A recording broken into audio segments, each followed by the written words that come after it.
Iazo ny Maroka ny filohan'ny Repoblika Andrajoelina amin'ny farany herinandro izao andray ny amboara leader politique africain atolotry ny gazety Africa Leadership Magazine ny faha 1 sy ny 2 febroary izao moa no tanterahina ny lanonana fanolorana izany amboara izany ny filoha Andrajoelina dia voafidy n'ity gazety ity mpitarika politika tamin'ny taona 2024 ankoatry ny filoha Andrajoelina dia ho any toerana koa Irindra Rabariny Arsan ministry ny toe-karena sy ny fitantanam-bola itarika ady hevitra mahakasika ny fiaraha-miasa eto Afrika. Ialeto Madagasikara ny Frederic Ebert Stiftung FES amin'ny faran'ny volana Aogositra izao raha ny fanambarana nataon'izy ireo androany no ny fahasahiranana ara-bola no anton'izao fanapahan-kevitra izao. Tsy Madagasikara irery no voakasika izany fanapahan-kevitra izany fa firenena 7 maneran-tany.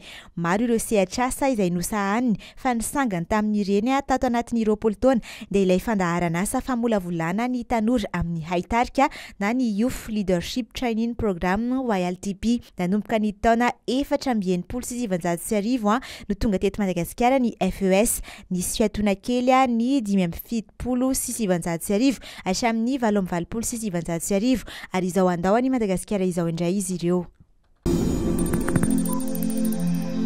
Ny ampira indray ireo olona namoiny ainy vokatry ny oram-ben'ny kija teto amin'ny nosy tao anatin'ny andro vitsivitsy izay tany anosy Alambohitra Atrimo ity trangana fahafatesana fahatelo ity no niseho araka ny tatitra avy amin'ny BNGRC androany alarobia maraina. Telo no izany ireo olona namoiny ainy no ny oram-be hatreto.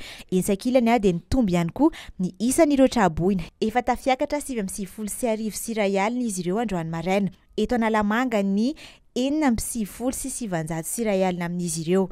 Tafiakatra 220 sy 205 kosa ireo olona nafindra toerana amina toby fandraisana traboina miisa 10 manerana ny nosy. Trano 250 amin'izao fotoana izao no dibo-drano, 5 ny simba amin'ny ampahany ary 10 ny simba tanteraka.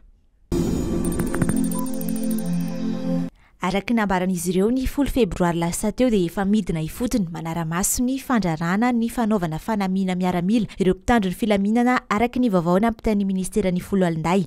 Efa tapitra ny feptaona 10 andro izay nanitanana ireo olona tsy hisalotra intsony fanamiana miaramila sy ireo mpivarotra tsy hivarotra izany intsony hoy ny ministera ka miroso amin'ny fanaraha-maso ny mpitandro ny filaminana sady manohy ny fanitanana trany.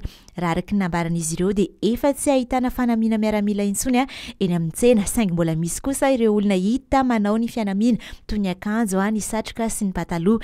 Nampatsiamo ny mpitandro ny filaminana fa mahavoasa azy mampigadra sy andoavana lamandy 3 hetsy hatramin'ny 7 tapitrisa ny fanaovana fanamiana miaramila. Tatoato hoy hatrany izy ireo dia maro ireo zolahy misalotra fanamiana miaramila eo ampanaovana ny asa ratsiny ka izany no antony nandraisana izao fepetra izao.